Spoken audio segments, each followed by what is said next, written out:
स्वागत है आप सभी का सक्सेस की 98 में। और मैं आज आपको ऐसा पजल बताऊंगा ऑर्डर एंड रैंकिंग को लेकर जो बहुत काफी अच्छा है। अगर आपका टेक्निक क्लियर है तो आप 2 मिनट में कर सकते हैं। सो आज के वीडियो में आपसे वही डिस्कस करूंगा कि करना कैसे है। सरकारी नौकरी की तैयारी के लिए YouTube के ऊपर हमारे चैनल सक्सेस की 98 को सब्सक्राइब कीजिए और दबाइए इस बेल के आइकन को, ताकि आपको लेटेस्ट वीडियो सबसे पहले देखने को मिले, वो भी बिल्कुल फ्री में।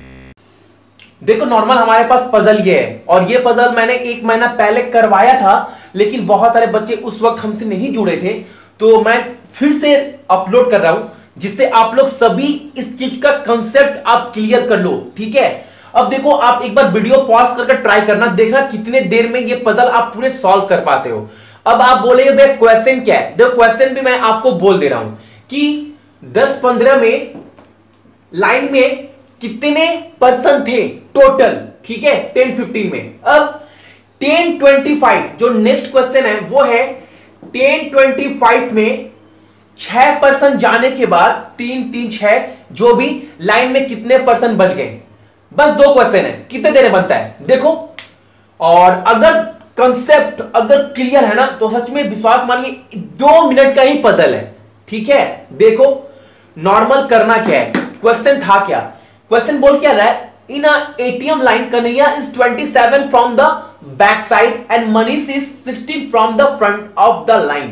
देखो हिंदी मीडियम वाले क्वेश्चन को मैं रीड आउट कर रहा हूं इंग्लिश में, लेकिन मैं साथ साथ इसको हिंदी में भी समझाता चलूंगा जिससे हिंदी मीडियम वाले बच्चों को भी समझ में आए। देखो क्या बोला है, जो कन्हैया है वो 27 नंबर पोजीशन पे है फ्रॉम द बैक साइड, पीछे से। इसका मतलब क्या हुआ, इस चीज से हमको निकल कर क्या आया, वो चीज ये हुआ कि कन्हैया पीछे से 27 नंबर पर है, यानी पीछे से जो कन्हैया का रैंक है वो कितना है, 27 है। यानी कि कन्हैया के पीछे भी 26 बच्चे तो है ना, कन्हैया के पीछे 26 बच्चे हैं। ठीक है, यानी कन्हैया का जो रैंक है पीछे से वो 27 है, यानी कन्हैया के पीछे भी 26 बच्चे ऑलरेडी बैठे हुए हैं। अब क्या बोल रहा है, Manish is 16 from the front of the line. लेकिन जो मनीष है वो फ्रंट से मतलब आगे से उसका रैंक क्या है, 16। यानी कि मनीष फ्रंट से कितना है, 16 नंबर। यानी मनीष से पहले भी कितने बच्चे हैं, 15 बच्चे मनीष से पहले भी हैं। इतना तो क्लियर है ना। अब आगे क्या बोल रहा है, Manish is 16 from the front of the line 10-15 में ये सब हो रहा है। फिर एक क्या बोल रहा है, 3 people got money from ATM and left the line at 10:35 AM। 3 person को पैसे मिल जाते हैं और वो 10:35 में लाइन छोड़कर चले जाते हैं 3 पर्सन। ठीक है, 10:35 में। उसके बाद क्या बोल रहा है, and Hitesh is exactly mid of Kanhaiya and Manish. जो हितेश नाम का बंदा है ना वो कन्हैया और मनीष के एग्जैक्टली मिडिल में, यानी कि कन्हैया और मनीष के बीच में कौन बैठा है, एग्जैक्टली बोल रहा है कौन, हितेश। ठीक है, इस चीज को आप समझो, बहुत क्रिटिकल पजल है। कन्हैया और मनीष के बीच में कौन बैठा हुआ है, हितेश, बीच में एग्जैक्टली बोल रहा है। ठीक है, अब आए क्या बोल रहा है, 10-15 में ही at 10:15 there was 7 person between Kanhaiya and Hitesh. और 10-15 में ही ना कन्हैया और हितेश के बीच में 7 पर्सन थे। ठीक है, 10-15 में क्या क्या बोल रहा है आपको, 10-15 वाले लाइनिंग कब से स्टार्ट हो रहा है, जो ATM का लाइन है वो स्टार्ट हो रहा है 10-15 से। क्या क्या बोला कि कन्हैया का जो रैंक है बैक साइड से 27 है, यानी कि कन्हैया के पीछे 26 बच्चे हैं। ठीक है, चलो और क्या बोला 10-15 में, 10-15 में ये बोल रहा है कि जो मनीष का रैंक है वो आगे से 16 है, यानी कि मनीष के आगे जो 16 से आगे भी 15 बच्चे होंगे। ठीक है, और एक कंडीशन आपको क्या बोला, वो कंडीशन ये बोल दिया गया कि जो हितेश नाम का बंदा है वो एग्जैक्टली बीच में बैठा है, किसके, मनीष और कन्हैया के पूरे बीच में बैठा हुआ है, एग्जैक्टली बीच में। ठीक है, और आपको एक बात बोल दिया गया है 10-15 में ही there was 7 person between Kanhaiya and Hitesh. अब कन्हैया और हितेश के बीच में कितने पर्सन होंगे, 7 पर्सन होंगे। ये भी एक कंडीशन है 10-15 वाला ही। ठीक है, अब आई क्या बोल रहा है, बट एट 10:25 AM, फिर तो 10-25 की बात हो रही है, तो आपको पता लगाना है कि 10-15 में कितने बच्चे टोटल थे लाइन में। देखो बहुत इजी है, देख करना क्या है, अच्छा एक आप बात बताओ, मनीष का तो रैंक पता है ना, आगे से कितना है मनीष का रैंक? 16। मनीष का जो रैंक है वो 16 है, ठीक है। और मनीष और हितेश के बीच, कन्हैया के बीच में कौन बैठा है? हितेश।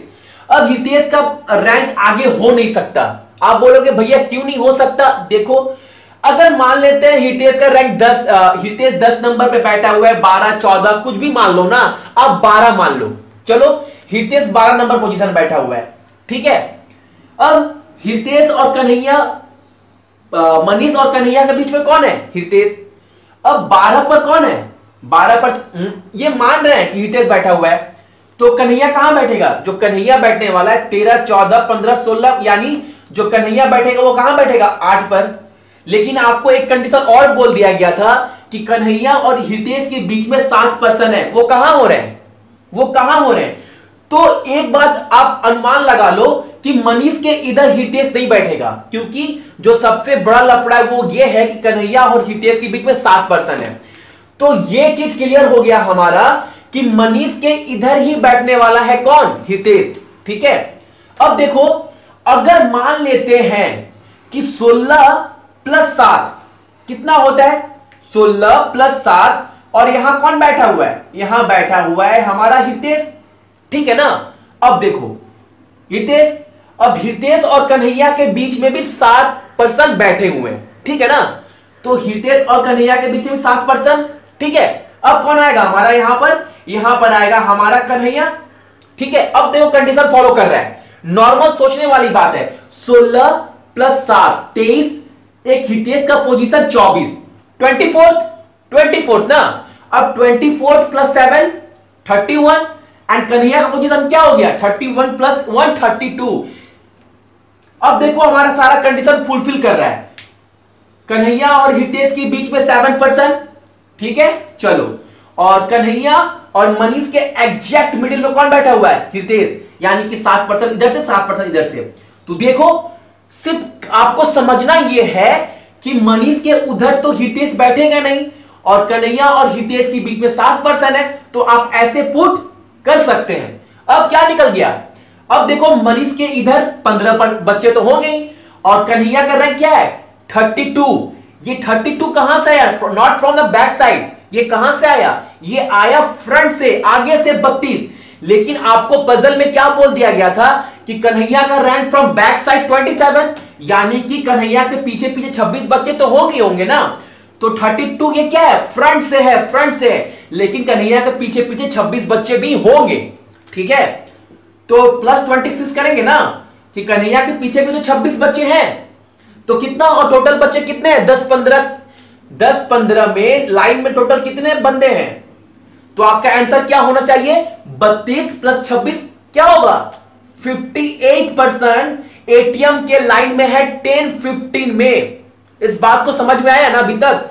क्या बोला गया था कि 10-15 वाला कंडीशन आपके पास क्या क्या था? एक कंडीशन तो ये था कि जो कन्हैया का रैंक है फ्रॉम द बैक साइड वो 26 है, ठीक, 27 है। इसका मतलब ये हुआ कन्हैया के पीछे पीछे 26 बंदे और हैं, ठीक है। और 10-15 वाले कंडीशन में क्या बोला गया था? और आपको यह बोला गया था कि जो मनीष का रैंक है फ्रॉम द फ्रंट साइड वो कितना है? 16। इसका मतलब मनीष से पहले भी 15 बच्चे हैं, ठीक है। और कंडीशन क्या बोला गया था? 10-15 वाले ही टाइमिंग में यह बोला गया था कि कन्हैया और हितेश के बीच में 7% होंगे, ठीक है ना। कन्हैया और हितेश के बीच में 7% है। और 10-15 वाले कंडीशन में क्या बोला गया था? और यह भी बोला गया था आपको कि मनीष और कन्हैया के बीच में एग्जैक्टली मिडिल में कौन बैठा हुआ है? हितेश नाम का बंदा, ठीक है। आपको 10-15 वाले कंडीशन में ये सारे कंडीशन फुलफिल होने चाहिए थे। अब देखो मैंने क्या बोला, मनीष से पहले हितेश आ नहीं सकता, ठीक है ना।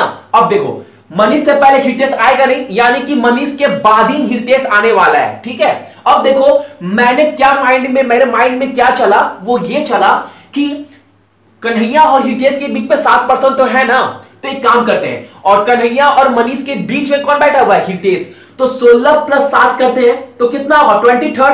24th नंबर पोजीशन पर हम हितेश को बैठाते हैं। और क्या करते हैं, और एक कंडीशन जो फुलफिल होगा वो ये कि मनीष और कन्हैया के बीच में 7% है, यानी 24 प्लस 7 31, एंड 32 नंबर पोजीशन पर कौन है? कन्हैया। तो देखो हमारा एक कंडीशन फुलफिल हो गया कि मनीष और कन्हैया के एग्जैक्ट मिडिल में हितेश है, ठीक है ना, और 7% कहां पर है, कन्हैया और हितेश के बीच में। दो कंडीशन हमारा फुलफिल हो गया। और थर्ड कंडीशन ये था कि कन्हैया का रैंक फ्रंट से कितना है, कन्हैया का रैंक जो फ्रंट से वो है 32, not from the back side. लेकिन आपको पता है जब कन्हैया का रैंक जब बैक से कितना है 27, इसका मतलब कन्हैया के पीछे पीछे 26 बच्चे और भी हैं। तो 32 + 26 आवर आंसर इज 58, यानी कि 10-15 में जो टोटल नंबर ऑफ बच्चे क्या बंदे जो होंगे वो कितने होंगे 58। तो पहला तो आंसर हमारा ये निकल गया। अब सेकेंड जो क्वेश्चन था वो था क्या हमारा, वो क्वेश्चन देखो एग्जामिनर अगर चाहे तो बहुत सारे क्वेश्चन क्रिएट कर सकता है, तो लेकिन आप इजीली कर लोगे अगर एक चीज आप निकाल लिए ना कि 10-15 में कितने बच्चे टोटल थे, टोटल नंबर ऑफ पर्सन कितने थे 10-15 वाले लाइन में, तो वो तो निकल गया। टोटल नंबर ऑफ पर्सन कितने थे 10-15 में, वो थे हमारे पास 58, ठीक है ना। अब मैंने आपको आपके पास दूसरा क्वेश्चन क्या रखा था कि बट एट 10-25 में 10-25 में कितने पर्सन थे, 10-25 में लाइन में कितने पर्सन थे। अब देखो 10-15 में हमारे पास कितने हैं, मनीष का रैंक 16 है, हितेश का रैंक कितना है 24, कन्हैया का रैंक क्या है 32 फ्रॉम द फ्रंट। अब देखो 10-25 में क्या हो रहा है, 3 बंदे 3 of them left the line, 3 चले जाते हैं लाइन को छोड़कर, जो कि who were between Kanhaiya and Hitesh, जो कन्हैया और हितेश के बीच में थे उसमें से 3 बंदे चले जाते हैं, यानी कि कन्हैया और हितेश से लाइन के बीच में से 3 बंदे चले जाते हैं। चलो 3 बंदे चले गए, ठीक है ना। अब आगे आपको इंफॉर्मेशन में क्या बोल रहा है, ले एंड मतलब और and 6 people left from Kanhaiya and Manish and 6 people. अब यहां पर बहुत सारे बच्चे गलती करेंगे, वो करेंगे क्या, 6 people left from Kanhaiya and Manish, वो क्या करेंगे ना 6 पर्सन और यहां ऐड कर देंगे कन्हैया और मनीष के, जो आपका टोटली रॉन्ग है बॉस। क्यों, क्योंकि आपको बोला क्या गया है 10-25 की बात हो रही है, 10-25 में हम 10-25 में 3 पर्सन ऐसे थे जो कन्हैया और हितेश के बीच से गए, ठीक है, वो तो मैंने निकाल लिया। लेकिन आपको क्या बोला, कन्हैया और मनीष के बीच से 6 पर्सन गए, यानी कि ये वाला कंडीशन कन्हैया और मनीष इसकी बात कर रहा है, यानी कि 3 तो चले गए 10-25 में, 3 और गए, 3 + 3 तो टोटल होगा ना 6 बंदे कन्हैया और मनीष के बीच से, टोटल 3 और 3 6। आप अब ये गलती मत करना यहां 6 + 3 9, तब तो फिर तो गलत हो जाएगा। तो टोटल जो बंदे वो कितने का 6, ठीक है। तो 10-25 में 3 और 6, कहने का मतलब है 3-6 आपको कंफ्यूजन के लिए क्रिएट कर रहा है, ठीक है, लेकिन टोटल एग्जैक्ट में बच्चे गए कितने पर्सन 6। तो 10-25 में लाइन में कितने बंदे होंगे जाने के बाद, तो ऑब्वियसली टोटल 58 थे, तो 58 - 6 आवर आंसर इज 52, 52 होगा ना। तो देखो क्वेश्चन कितने भी बन सकते हैं, बस आपको निकालना यह है कि 10-15 वाले लाइन में टोटल नंबर ऑफ पर्सन थे कितने एटीएम में, ठीक है। उम्मीद करते हैं आपको ये सेशन अच्छे से समझ में आया होगा। और ऑर्डर एंड रैंकिंग को लेकर मैंने वीडियो अभी तक बनाया नहीं है, इससे पहले ये वीडियो मैंने 1 महीना पहले अपलोड किया था, 2-3 दिन में पूरे आपका कंसेप्ट पूरे अच्छे से क्लियर कर दूंगा, ठीक है ना। सो आज के लिए आप सभी को थैंक यू।